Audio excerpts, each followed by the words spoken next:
Hello everyone, my name is Diogo Marques, I'm a financial advisor and I work mostly in statistics, and today I'm going to help you guys out in statistics. More specifically, the first step that is important to understand how to work well, which is descriptive statistics. So let's get started. I hope you enjoy. Okay, so what is descriptive statistics? Well, foremost, actually, what statistics is all about. Statistics is about quantifying uncertainty in life so that you can make more informed decisions. It's a different perspective from, let's say, pure mathematics, when it's essentially like 2 plus 2 is 4. Here is now is something like with some added uncertainty. So how do we do this?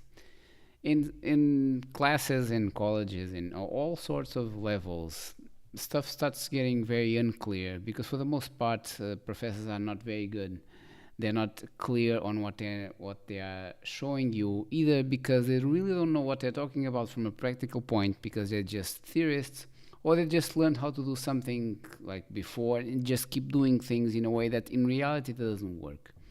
How it does work, and I will show you how it does work, is seeing things from the practical standpoint, because now you know, you have a different knowledge because you are showing to people how you use it in real life.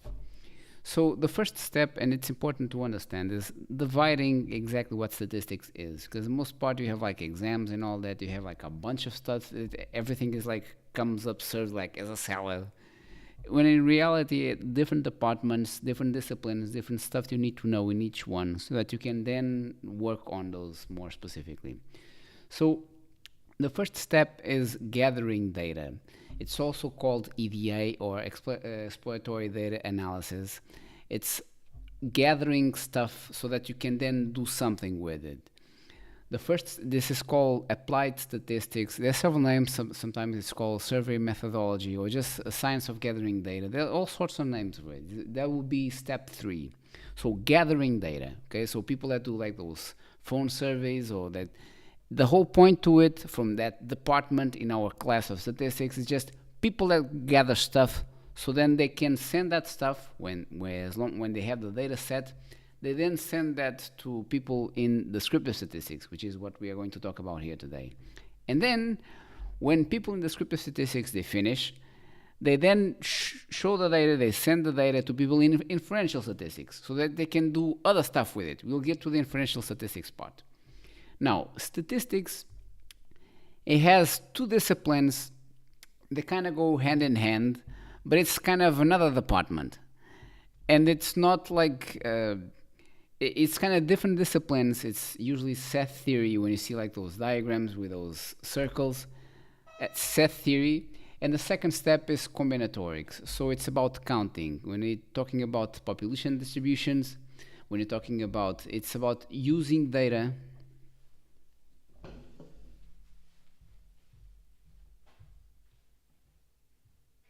See? See? See? Quem fala?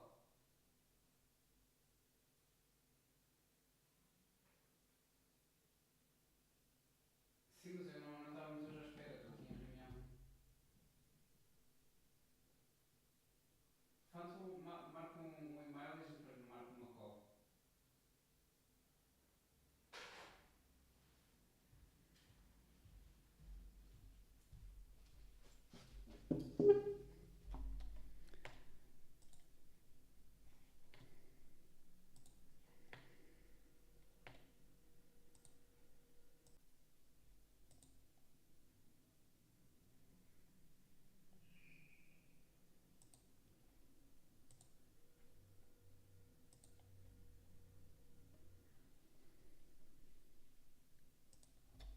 Welcome everyone. My name is Diogo Marques. I'm a financial advisor and I work mostly in statistics. And today I'm going to help you guys out, particularly if you are interested in data science, so that you can embrace this discipline that will help you in your endeavors, or if you're choosing a career path, whatever the case might be.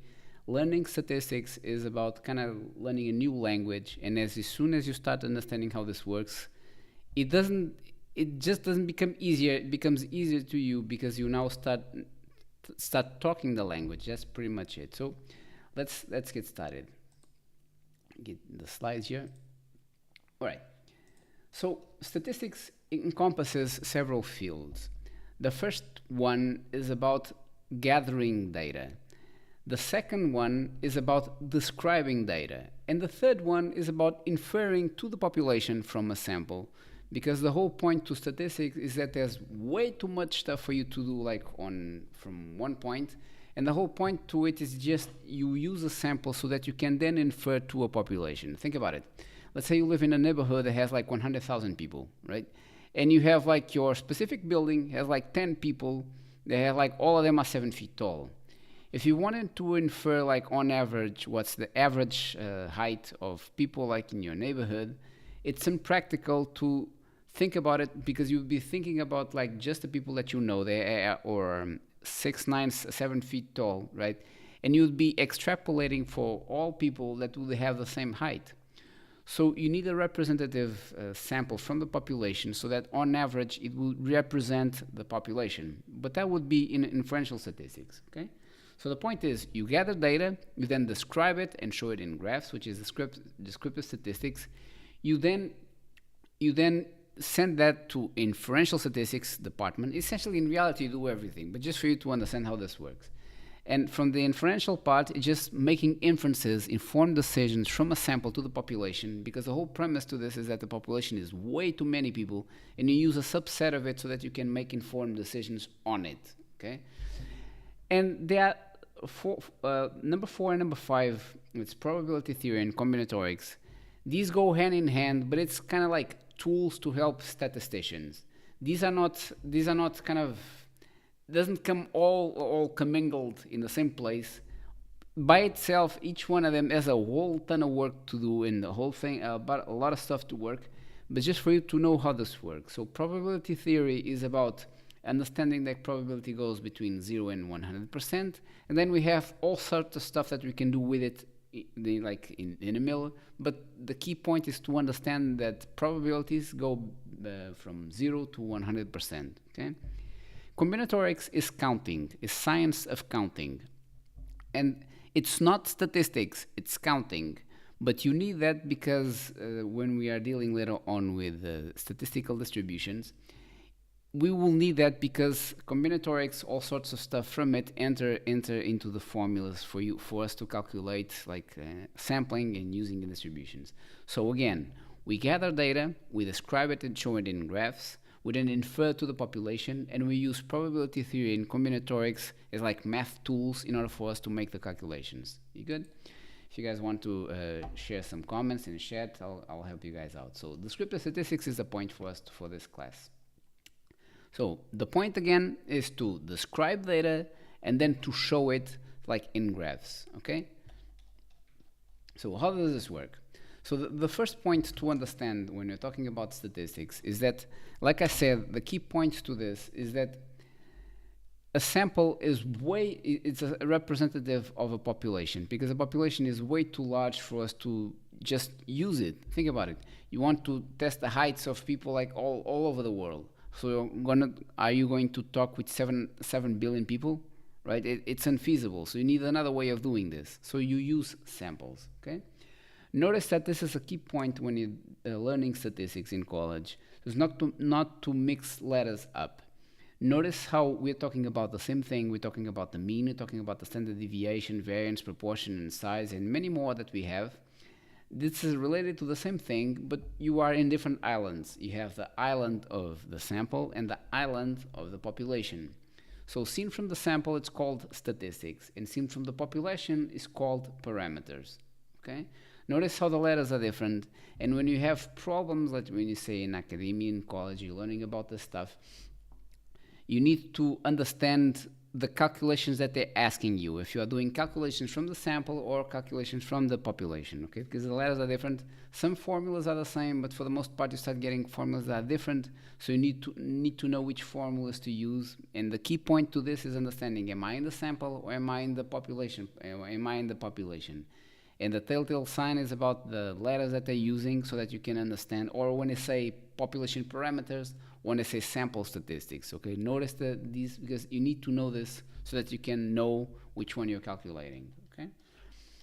So We talked about describing data, we talked about showing graphs, and now there's some key terminology that is important to know. So let's go through this. So about the data, we have what's called qualitative data and we have quantitative data. Let's go through this. So qualitative is about qualifying, but there's no way of like quantifying stuff like in numbers. It's just qualifying stuff on some things that they have, but it's not like in numbers. I'll give you some examples. So let's say John Mary, right? So there's no difference between both. It's just John Mary or just blue right or blue red, or it's just names, but they're not in any way, there's no degree difference, right? And then you have what's called ordinal data. There's a rank. It's still not quantifiable, but it's just saying that that one is first and that one is second. Obviously that later on we can, and specifically in SPSS, we need to assign to the computer saying that this one is man and this one is woman, so blue, red, or higher, lower, like, dislike. We usually assign like 1, 0, something that can show a difference, or 1, 2, 3, something that can show a difference. But the key point to this is this, it's just saying first place, or saying bachelor's, or saying master's, or saying PhD. It doesn't have like a quantifiable thing about it, just saying that that one is in first, okay? So no rank, rank, qualitative data, okay? And then we have quantitative data. And quantitative data, we have two types. We have discrete, so stuff that you can count, let's say a pencil, something like that, you have a bunch of them, you can count them, okay? So this is counting number of marbles, this is an example. And the second one is continuous data. And continuous data is something that you can measure, like temperature, let's say something that, anything that invokes like you can measure, let's say it's a continuous type of data. The difference between both, and we have two types of them, we have interval type of continuous data and we have ratio type of continuous data. Interval, the key point to this, think about it like in the difference when we say Celsius temperature and Fahrenheit temperature. The zero between both is different. It's in a different place because it's a different scale. Now, when you're talking about ratio, it includes an absolute zero, and this is the key difference. When it includes the absolute zero, it's kind of like height, like no height, so zero height, or let's say, and anything else really says zero weight, so it doesn't weigh anything, it's zero. So it's an absolute concept of an absolute zero. Okay. Now we talk about the type of data. Now we need to talk about the types of variables and samples. The key concept in statistics is random variable or random sample. What does this mean?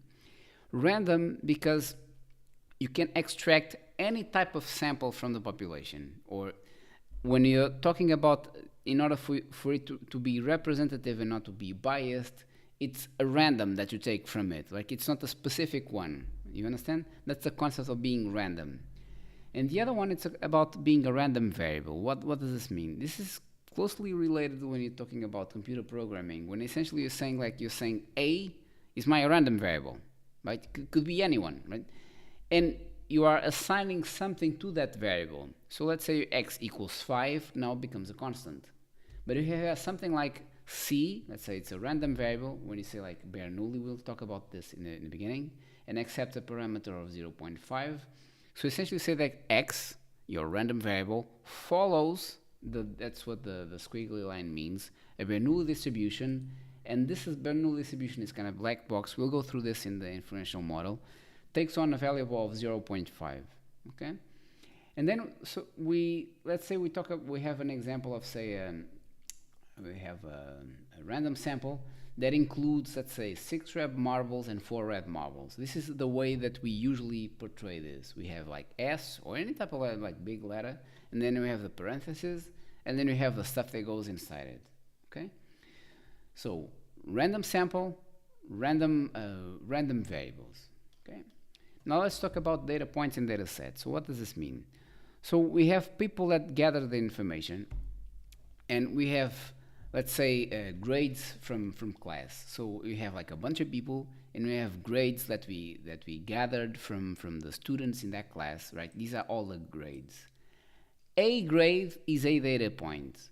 A data set is all data points combined. And when I mean combined, you're not adding those up. It's just like in a group. You have like a group of all the data points. Remember, we talked about before about random sample. Specifically here now we have a sample, right, from like people, and this is the data set. All the data points comprise a data set. So in the specific case, it's grades of the students in class. Notice the difference here. Because let's say it's that class, and let's say we wouldn't be inferring anything, let's say on average like students have, let's say, some grade in statistics. If you're just referring specifically to that set, that's the population. So this wouldn't be a random sample. This will be the whole population. You're taking all the elements from the population because you're just interested in like students in your class, and you just gathered all the data points from it. So that's a data set. Okay. Now, when in academia, when in college, the first thing to do is to order the data set. And this is important because when you're using software, when you're using all tools, they pretty much do this by default. But if you do this by hand, you need to order the data set, because otherwise the calculations would get messed up. So most likely in an exam in college, they will give you an unordered data set. You need to order it first. Okay, so just get this from the lowest to the highest one, and you have your order set, and then you're good to go in order to do your calculations in college. Okay. Now let's get to the gist of it about descriptive statistics. How does this work? So there's essentially three categories of measures. You have measures of central tendency, measures of dispersion, and measures of shape. Central tendency is literally the tendency of the data. So how does this tend to go? That's the whole point.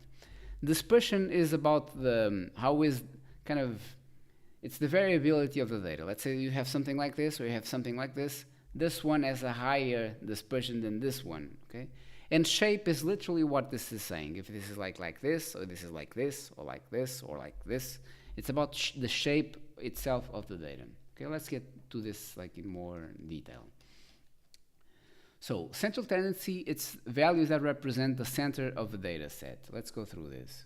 So you have our categories of measures, and specifically in the central tendency, we have mean, median, and mode. Let's go through this in more detail.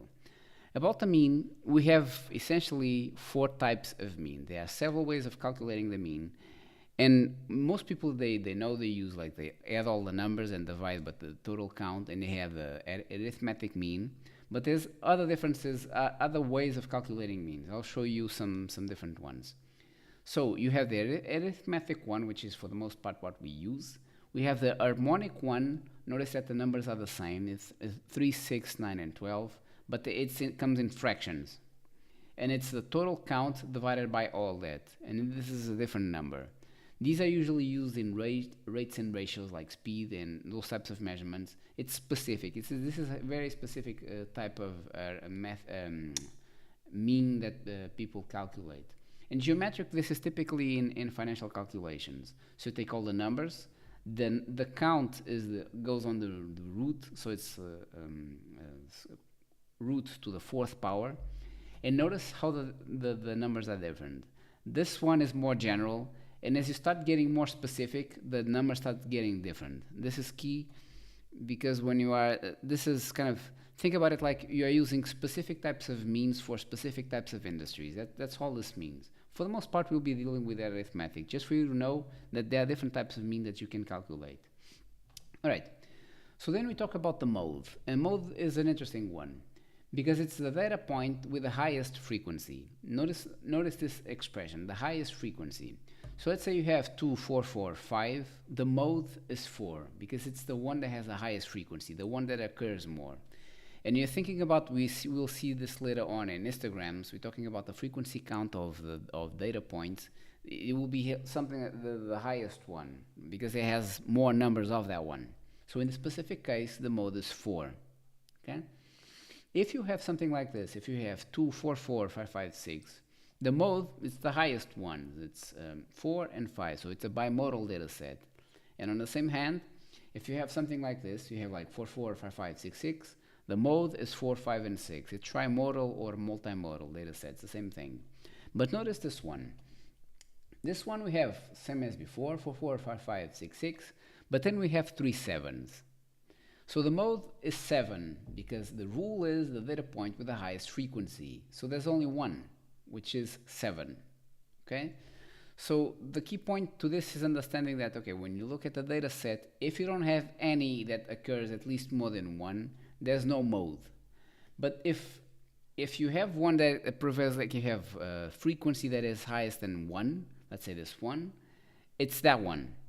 If you have the same number of count for across the board, let's say 2 for all of them, or 40 or 40 million, it's the same thing. But if you have one that prevails above everything else, that is the mode. And in this specific case, it's 7.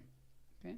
So if you have our data set from the grades from the students that we saw before, the mode is 85. Okay. So let's move to the next one. The next one is called median. What is median? And I'll explain to you what's the second quartile in a bit. So the median essentially is the value that divides the data set in half. And when you have a data set, you have to do one thing. You have to assign it an index so that separate the data set with an index and the value.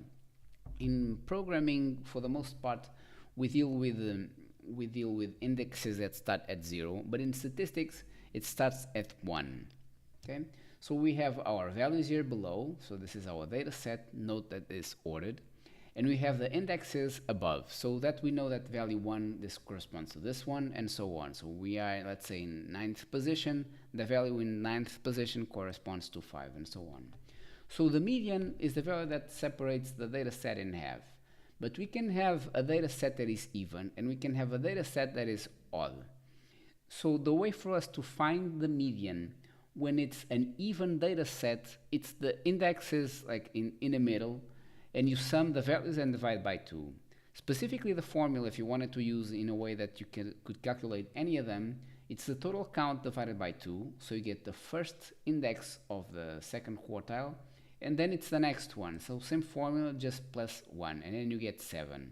This is not mode, this is median. It's a typo, but just disregard mode. It says median.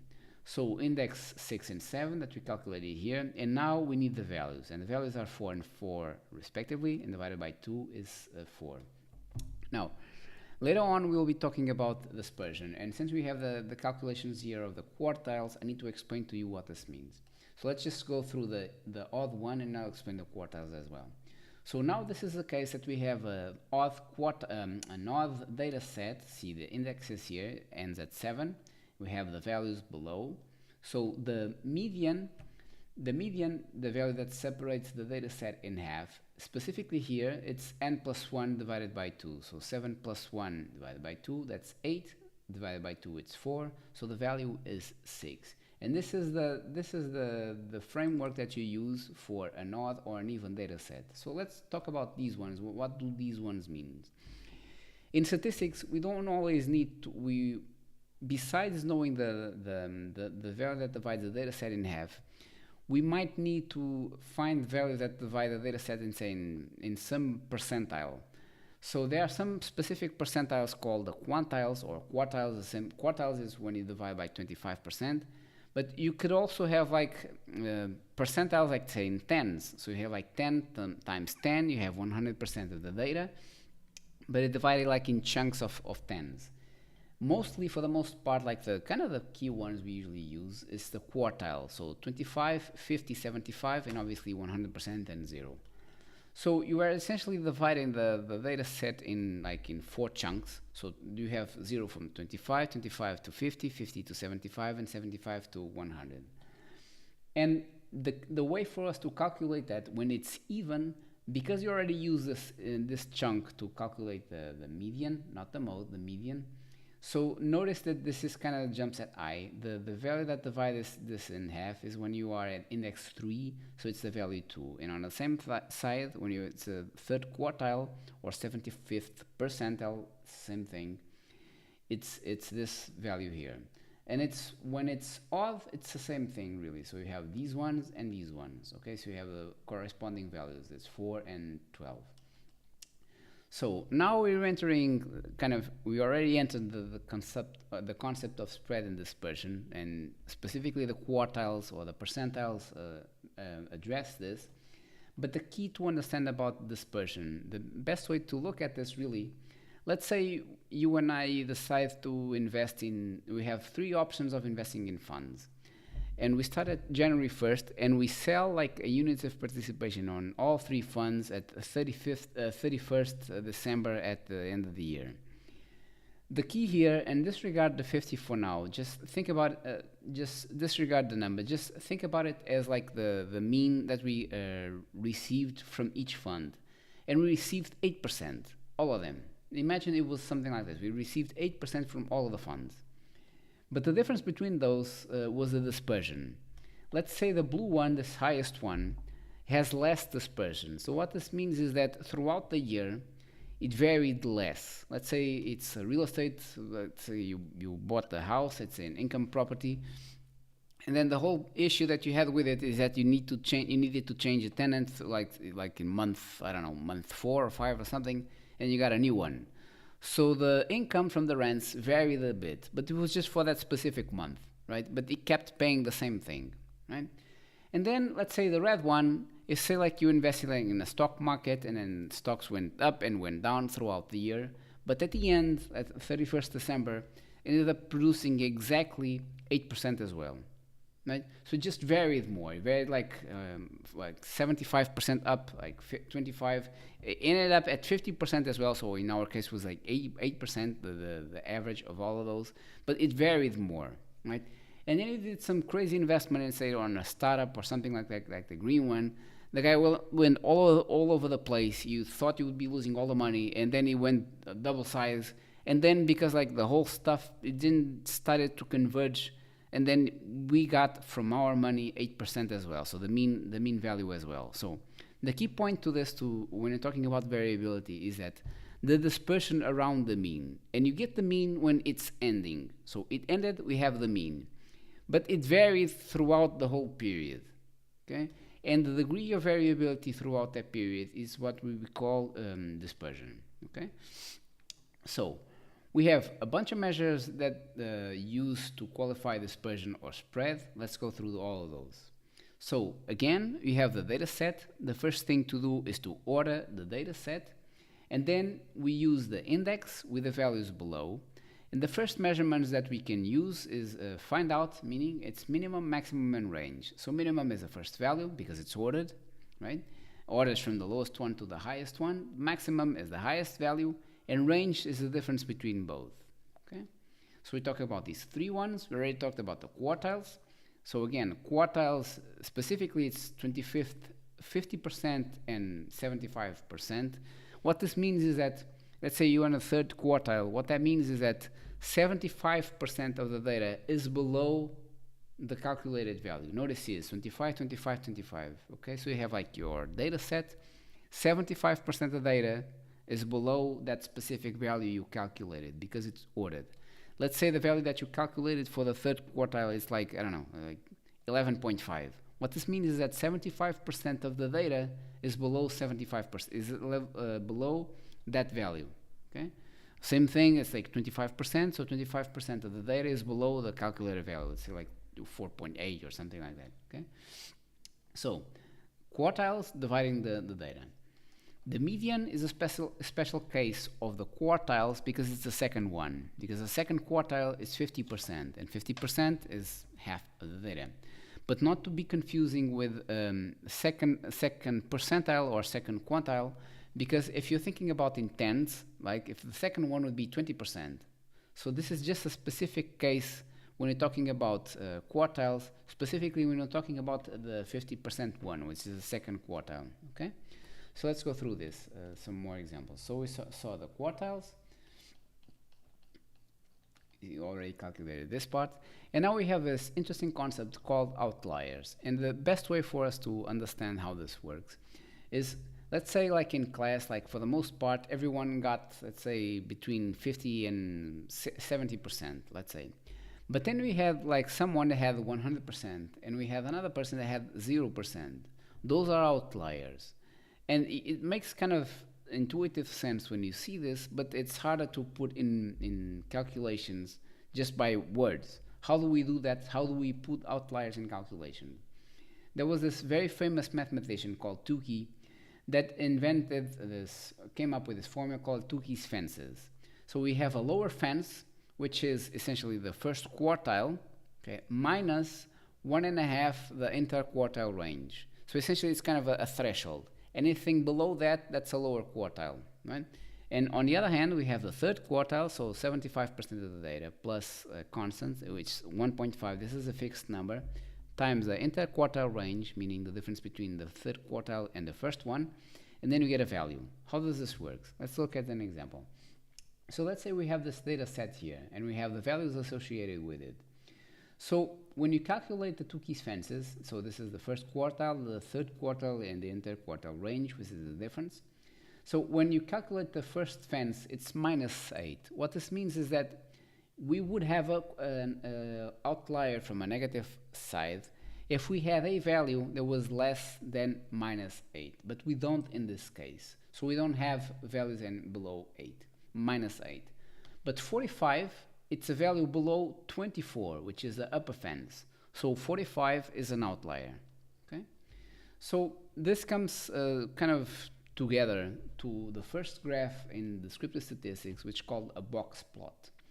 And it's comprised with the first, second, and third quartiles. The median is the median of the box. We have the whiskers, which is these values here, and above the fences, if we have, usually it's represented like a dot, like an open dot like this, that will be an outlier. You can have more than one outlier, but this is how this will usually work. You would see something like this here, showing that this is an outlier, okay? Then there's an additional measurement called mean absolute deviation, which is another metric that is used. We will use that later on for the calculation, but this is just another one. So essentially it's the sum of the data point minus the mean, the absolute value of it divided by the count. And notice here, because I mentioned before, when talking about the population and talking about the sample, the calculation is different because we have this n minus 1 here. And I will explain to you later on what this n minus 1 comes from in detail, but this is why I was mentioning before that you need to know if you are doing calculations from the sample side or from the population side, because those will equal different results, okay? So we talk about all these, we talk about the variance. Notice again, the formulas are different. It looks like the same, just n minus 1. And if you look at software, let's say SPSS, by default, it just calculates the sample variance. So you might be thinking, well, my calculations are wrong. Your calculations weren't wrong. You're just doing calculations on the population variance. And the software, by default, calculates directly the variance. Okay? So we talk about this concept, the students, let's say on average people who are on this point, we have outliers, values above. And now there's this interesting concept called normalization and standardization. What does this mean? So let's say you have a colleague of yours conducting the exact same study about like the returns of funds, but one is in the UK and the other one, let's say, is in Europe. So you use Great British Pounds, and on the other one you use Euros, but you're doing the same study. So you calculate the same mean, calculating the same everything, but you need to interchangeably connect the data so that you can use it in a way that between both researchers, right? But it's the same thing. So how do you do that? How you do that is what's called normalization and standardization. Two different things, two different concepts, but important to know because when you have a data set, the next step in order to then make inferences on it, you need to put it in a way so that you can use statistical tools. And all statistical tools you'll have like values later on and talking about z values and f values and t student values and so on. The whole point to this is think about it like this. Mu, which is the expected value, like true population parameter, we're going to call it 0.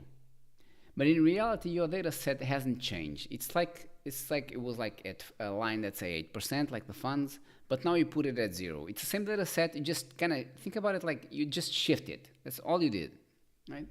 In normalization, so this is standardization. And what this means now is that from 0 and up onwards or backwards, you have 1 standard deviation, 2 standard deviations, 3 standard deviations, and so on.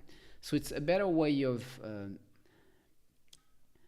using the data that you have so that you can communicate with your peers because it's standardized, okay? The second concept is about normalization. We'll see this later on.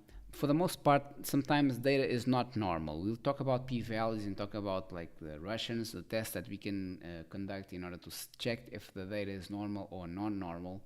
But there are tools that we can use, specifically using log10 to the whole data to get it normal. But just for now, just think about the concept of finding a way of using your data and kind of getting it together so that you can then use statistical tools available for it. Okay, so again, sample, population. Okay, if you are in class, it's different because if you're not, probably don't have access to software tools to calculate all this stuff for you. So the best way to do this is like I have here. This is a typical way of solving problems when you have like a data set, so that you don't waste much time to it. So let's say you have 10 data points.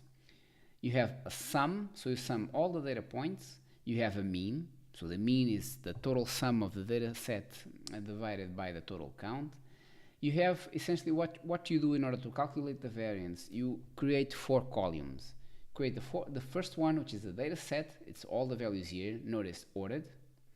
You have the second one, which is the data point, like 30 minus the mean that you calculated before. So 30 minus 77 and 70 minus 77 and so on. Do all that here. Then you square the value. So it's like between brackets, obviously. So minus 47 in brackets, you get the squared value. Do all that for all the values. And then you do the same thing here. And then you do the same thing here, but divide by n. Notice we're talking about the population here specifically. If it was a sample, it would be n minus 1. So you obtain the variance. In this specific case, it's the population variance.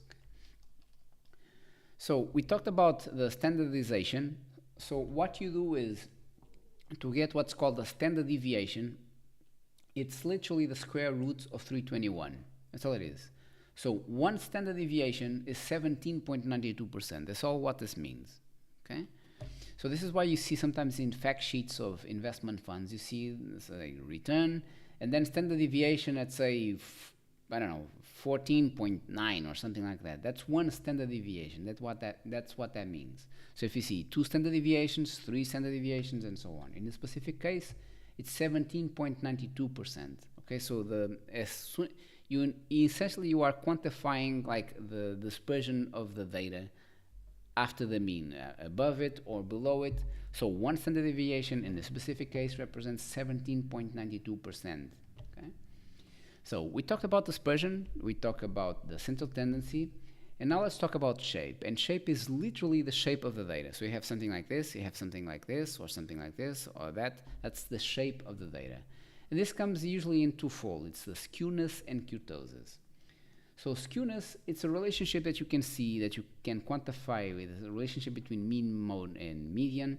Notice here in a specific case when the data is normal, when it's centered, the values are the same, right? So it's on the coincide with the exact same point. But if they don't, it means that the data is skewed, either to the left or to the right. And the best way to think about this, and how this is usually taught in colleges, is positively skewed, you ski to the right or you ski to the left. If you ski to the left, it's negatively skewed. If you ski to the right, it's positively skewed. What does this mean? Let's look at the negatively skewed example. So let's say you have in class people that's kind of, on average, they outperform pretty much everyone. You have like the majority of people outperform everyone else, right? So that means that you have like higher returns. You understand? So if everyone got the same grade, they would here. But if you have a group that their results are disproportional in comparing to the mean, this is what I mean. So they have like a bunch of people that have like, let's say you have like, I don't know, 10 people, and let's say 8 of them have much higher mark than the mean. So you have a mode like this. So the data is negatively skewed. And on the other hand, this positively skewed, you say like a bunch of people had like poorer grades than the mean, you would have a positively skewed data. Okay? So kurtosis, what's kurtosis all about? When the data is normalized, we saw that Gaussian curve, this is how this is called, this lump type of graph. There's this concept, like we talked about the funds, like the one that was like this and the one that was like this. This one, where he's like, data is kind of more compressed, has less variance, it's called leptokurtic. And the other one that has higher variance is called platykurtic. So in the middle, depending on the way that you're calculating this, there are some calculations that this value is, when it's mesokurtic, when it's normalized, the value above that, it's leptokurtic, when it's below that, it's platykurtic. There are some calculations that this value in the middle is 3, same thing, so above 3, below 3. There are other sorts of, other ways of calculating this, and one of them is what's called the Bowley's coefficient, and you have a value associated with it, which is 0.263. So anything above that, it's positively skewed. If it's less than that, as a positively negatively skewness. That's not skewed, skewness. Okay. So let's go through this, the next ones. So we talked about the calculations, and now let's talk about graphical representations. We saw before the specific example of the box plot. Now let's look at the stem and leaf in the histogram. How does this work? So let's say you have a bunch of data points. So your data set is weekly sales of footwear, and you need to organize that. And there's one graph called stem and leaf. Let's say in an exam you had something like this, and you needed to order this. How are you going to do this? You're going to accomplish twofold. You're going to order the data set, and you're actually going to get another graphical representation on it. How you do this is what's called a stem and leaf graph. And a stem and leaf, essentially you have the stems and you have leaves. And you essentially separate this. Notice that this is all in multiples of tens. So tens, what I mean multiples, it's not straight multiples. What I mean is like in like 30, 40, 50, 60. It's not like 300, 400. You see what I mean? So what you do first, you order the stems. Okay, so 3, 4, 5, 6, 7, 8, 9. This is the values that we have here. And now the leaves are the values after that. So you have 0 here, and then you do all the, for 60 you have 0, 7, 3, 9, and so on. And then you order those. So you will end up with a table like this. You have the stems, you have the leaves. This is the total count, and the data is ordered. You notice that you have 30, then you have 40, then you have 46, you have 47, 47. See what I mean? So this is a kind of a second one that gets you to your first graph in a graphical representation that you can then show the data in a different form. And this is a frequency distribution table. We'll get to this in a bit. We'll revisit this concept in a bit because this is important. So you have class intervals, and the class intervals means that between, let's say, 0 and 10, you have a bunch of values. So the frequency is 3. In this specific case, you have 3 values between 0 and 10. The interval width is literally the width. So the class interval, the interval width. There's some math that we need to, the frequency density is just 1 divided by the other one. There's one math that we need to know how to do, which is how do you define the number of class intervals that you have here? And this is usually done by, there's a Sturge's formula, or just square root of n. And sometimes these values don't give you the same number of class intervals. But as long as in the end, and we'll see this in a bit in different tables, the cumulative frequencies end up to 100%, you're good to go. But if not, there's several ways for you to do this. Don't worry too much about this part for now. Just understand that these, the number of rows that we have here don't come from thin air. There's a way for us to calculate this. Okay? So this is the histogram. This is the same thing. So the frequency density of each one. So the number of times that they appear. And then we saw this before about the interquartile range. And the last measurement that I want to share with you is what's called the standard error. And this is specifically pertain when we are talking about inferring to the population, because by default we have an error that we are introducing because we're not using the whole population, we're using a sample. So the way to quantify that by introducing the standard error, which is a standard deviation we already saw, divided by the square root of n. Okay? And for the last part, the worst example probably that can appear to you in an exam, this one, and I'm addressing this for you to simplify, kind of understand how this works, so that you can do something about it. So let's say you have a company, And usually these types of problems, they usually start with a graph. And you have, let's say, 0, you have like a bunch of numbers. Let's say that in the specific one is 160, 1 is 30, 2 and 70. So what does this mean? Essentially, you have a data set with 700 numbers, but the data is weighted. How does this work? Let's say you have a company that has, like, I don't know, in a specific case, you have 8 types of vehicles: type 0, type 1, type 3, type 4, 5, 6, 7, and 8, and so on. And the graph that you show is the number of malfunctions that type 0 vehicles have throughout the year. Because remember, you have a fleet of 700 vehicles, and 160 of them that fall in the class 0 vehicles, whatever those are, that doesn't really matter. Might be a brand or something like that. They have 160 malfunctions. The type 1 vehicles have 30 malfunctions, type 2, type 3, type 4, and so on. In reality, this is a data set where you have like 160 zeros, followed by 31s, followed by 72s, and so on. But instead of you doing that like manually, there's a different formula. It's called weighted average. And the key difference here is that you are introducing a frequency here. In a specific case, it's 700 in total, but it's weighted between all the types of vehicles that you have. So think about it like saying, let's say I have 160 times 0 appears, I have 30 times 1 appears, 70 times 3 appears, and so on, and 2 appears, and so on. So you have this gigantic formula here divided by 700, okay? And you do the same thing for the variance and so on. Just think about an extra element really that you are adding here so that you can do the calculations, but because the whole thing repeats several times, you just have a multiplying factor for it, okay? So then would be a different data set, but you get the point about these types of calculations. Now, up until now, we have talked about, let me just change cameras here real quick. Okay, so cut. Up until now, we have been talking about ungrouped data sets. So what this means is you have the values, you get all those in tables, you find the means, the averages, variances, and so on. But we might have a situation where the data is already grouped for you. And in that specific case, they'll still ask you to calculate quartiles, quantiles, means, modes, and medians. But now it's different because you already start with a table. It's a different concept than you start from the whole thing from the beginning and you have to calculate it.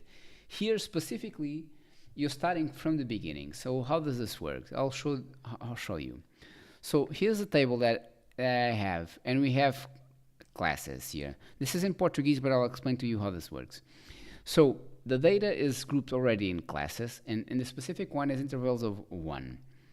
You start off with the typical example starts something like this. So you have a number of classes, you have the frequency, the absolute frequency. This is why you have a big F and you have a small f here. But everything else, everything else that I have on the right side, disregard it for now because you don't start with it. All you start with, they give you the classes and they give you the frequencies. So between 0 and 1, you have 12 occurrences. Between 1 and 2, you have 15 occurrences, and so on. Okay. Sometimes they give you the total, sometimes they don't. You just add all those up. So you literally add this stuff up. And now let's populate the rest of the table. And you need to do all these that I have here because all of those will give you all the values below. Okay. So now what we do is what's called the cumulative frequency. This is literally you summing the values up. So starts from 0 to 12. Then is 12 plus 15, which is 27, 27 plus 25, 52, and so on. Okay? And this is the absolute frequencies, cumulative frequencies of the absolute ones. The relative frequencies, you start with the first value of the absolute frequencies, and you divide by the total that I put here.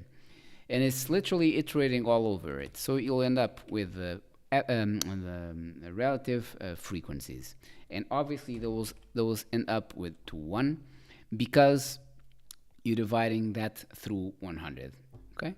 And then you do the same thing as you did for the absolute frequencies, but now it's for the cumulative frequencies. Same thing, so 12 plus 15, in the specific case it comes in decimals, and so on. You get the cumulative one. This C column, This is literally you summing the value that you have of the classes and find the midpoint. And I'll explain to you what this means in a bit. So you have, not this one, this one. So it's 0 plus 1 divided by 2. This is 1 plus 2 divided by 3. So again, this is the values that I have here. So 3 plus 4 divided by 2 and so on. So this is the midpoint of the class interval.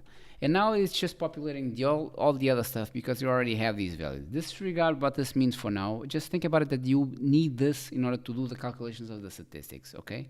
Remember, this is in Portuguese, so bear with me. I'll guide you through this. So you calculate all the stuff. So this is a big F CI. This is the relative one, equivalent. This is one with a C squared, and this is the one with the absolute value. Remember we talked about mean absolute deviation. This is why I mentioned. So all the ones that have F, remember this is a rule. All the ones that have F, you need the totals. Okay? All the ones that have F, so not the cumulative ones, F, F, F, F, F, F, F, all sums. Okay? So now let's get to statistics, or estatísticas in Portuguese.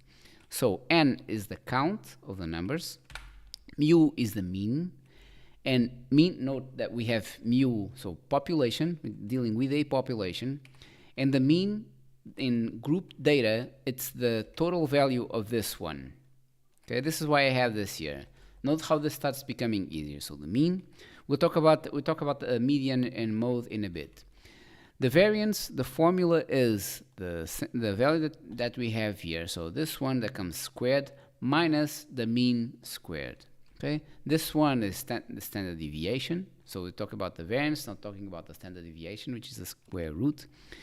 The mean absolute deviation is the value that we have here highlighted. See, the coefficient of variation, that's literally just the standard deviation divided by the mean. And now we have the quartiles and the interquartile range, symmetry and skewness. So let's talk about how we calculate this. So let's start with the median. So earlier on when we talked about percentiles, that's the best way for us to look at this. So the median is the value that separates the data set in half. So it's the percentile 50. The quartile, so P4, divides the data set in 25% chunks. This one, so quartile 3, so 75%. Percentile 10, that's 10%, self-explanatory, and percentile 90 is 90%. You could do percentile 1, percentile 99%, see the point? So all of these, I want to show you that you can calculate all these kind of automatically because it's the same formula with the exception of the mode, but it's the same formula just with a different percentile, okay? How does this work? So let's talk about the median. So the median, you talk about the value that separates the data set in half. And the value that we have here, we see this as, the best way to explain this is, we look at the cumulative frequencies here, and it's like the value that includes up until that point. How does this work? So this one has 12, so all values from 0 up to 12%, right? All values up to 27%. So if you want to get the value up to 50%, you need to use the cumulative column, okay? In a specific one, this ends at 52, so the 51 is here. So we are here, okay? So the value that you see here is 27. It's the cumulative frequency from the relative frequency, but the one before that. So in the specific case, the one before 52, it's 27. This is the value that we have here. F of the median is the number of occurrences that we have on that interval. In our specific case, it's 0.25. Okay? Li, think about it like the transitional value that goes from the last interval to the interval that you are. So if we are here, notice the commonality between 2 and 2. So it's the transitional value. So it ends at 2 and starts at 2, but now you're on a different class interval. So it's 2, okay? And A is from amplitude or delta, it's the same thing. It's kind of the width of the interval. And we know that this specific one, it's 1. Okay, so the formula in order to calculate the median, I'll show you here. So you start with the value of the transitional value, so in our specific case it's 2. You add the difference between the 50th percentile and the cumulative frequency of the one before, so we have minus 50 minus 0.27. You divide that by the number of occurrences seen from the relative side of the place that you are. In our specific case it's 25. So remember, it's the difference divided by 25, and then you just multiply that by the width of the interval. That's all you do. And you do that for the first quartile and the third quartile. The math is exactly the same.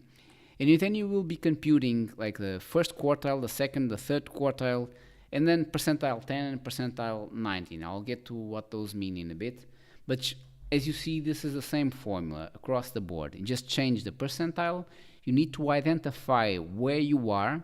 So let's say it's 25th percentile. That means that you need to use the cumulative side, and that will identify that you are at the 25th, because this one ends at 27. Includes, but it ends there. Okay? So same thing for the other ones, and then you can calculate those. Okay? So now what about the mode? In the mode, the formula is a bit different, but it starts with the same logic. So the transitional value, and remember that the mode is the value that has the highest frequency. In our specific case, it's 28. It's the highest one with the highest frequency. So the transitional value that comes from classes, it's 3. 3 before, 3 here. And you need to calculate D1 and D2. How does this work? So D1 is literally the difference between the value before that and the value where you are. So 28 minus 25, and you get this value. Same thing for 22, but to the front. So it's 28 minus 10, they'll give you 18. And then you will be dividing that by the sum of both. 18 plus 3, that's 21. So you get whatever number you get. And then it's 3 plus that math that you just did times the delta, meaning the width of the interval, and you'll get the mode, which is this value. Okay, so we have the count, we have the mean, we have the median, we have the mode. We're seeing the variance, the standard deviation, the mean absolute deviation. We already saw that. Coefficient of variation, first, second, and third quartile. So now this is easy because we know that the interquartile range is the difference between quartile 3 minus quartile 1. Asymmetry, or G2, it's a math that we do in order to find the symmetry, so the skewness of the data. And how we do this is by subtracting Q3 minus plus, you do a Q3 plus Q1 minus 2 times the median. This is why I have this in order, because when you start getting all these values, essentially you can compute all the other ones because you already did the heavy lifting. And you divide that by the interquartile range. So because this value is negative, we already know that the data is negatively skewed. Remember, it skis to the left. Okay? And then in order to find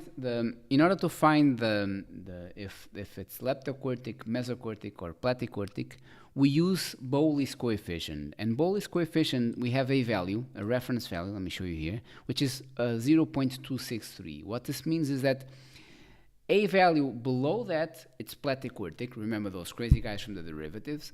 Or if it's above that, it's leptocortic. So it's a guy from the real estate fund. In our specific case, it's less than that. So this means that the data is leptocortic. Okay? So this is pretty much encompasses all you need to know about when doing calculations about the group data. Most likely you'll be asking to do some graphs as well, but that's pretty much it about this. It's about dealing with data that, let me just change cameras here. Hold on, this one. So that's pretty much, you have data, raw data, and then you get to a table like the one that I showed you on an Excel spreadsheet, or you start with a table already on an Excel spreadsheet, and they'll still ask you to do the computations to find the mean, median, and so on, the statistics, so that you can then present the data. And to present the data, you have the graphs that we talked before. And that's the way that pretty much encompasses pretty much everything you need to know about descriptive statistics, so that then we can make a further step in doing inferential statistics, which is the kind of the next discipline when you have all the descriptive side gathered and kind of presented in a way that we now can do something with it. So that's it, guys, for this first episode. If you enjoy this type of content, you can leave comments below or reach me out in my email. I have my contacts here below. If you want to schedule a class, if you are a student, or you need consulting work for like professional whatever you are project that you are developing, feel free to reach out and we'll go from there. I'll see you guys soon.